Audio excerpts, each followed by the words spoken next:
রাজাকার শাবক, রাজাকার অমুক তমুক বলে দেশের মধ্যে একটা বিভাজন তৈরি করার চেষ্টা করতেছে। এটা আওয়ামী বয়ান।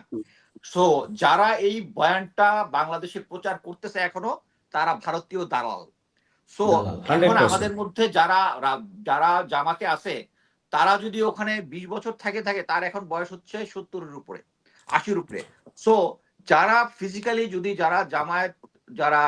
জামায়াত ওই সময় যদি আলবদর রাজাকার থেকেও থাকে, তারা এখন এই বর্তমানে জামাত ইসলামের সাথে নাই। সো আমাদের উচিত হবে হচ্ছে, ওই যে আমি প্রথমেই একটা উদাহরণ দিয়েছিলাম যে আব্রাহাম লিঙ্কন যে গৃহযুদ্ধের পরে একটা পলিসি দিয়েছিল, সেটা হচ্ছে friends to everyone, malice two নান, বা কারো প্রতি কোনো, সবার প্রতি কাইন্ডনেস। মানে তারা একটা জাতিকে সম্মিলিত করার চেষ্টা করছে, জাতিকে সংগঠিত করার চেষ্টা করে এগিয়ে নিয়ে যাচ্ছে। সো আমাদের উচিত এখন যে যত ধরনের ভেদাভেদ আছে সেটা ভুলে গিয়ে আমরা এখন জাস্ট এরা মুনাফিক, এরা জামাত, এরা ভারতীয় দালাল, এগুলো না করে আমাদের উচিত হচ্ছে এগুলো উস্কানি না দেওয়া। আমরা যারা টক বিভক্তি শোতে না কথা করা। বলি, তাদের উচিত হচ্ছে এই সমস্ত উস্কানি না দিয়ে দেশকে কিভাবে আমরা একসাথে করতে পারবো। আমরা সবাই সমালোচনা করেছি, আমরা বিএনপির সমালোচনা করেছি, বিএনপির ভালো কাজগুলো আমরা বলেছি। সো এটার মানে হচ্ছে আমরা চাই সেম উইথ দ্য জামাত, আমরা চাই দেশটা একসাথে করে এগিয়ে যাক।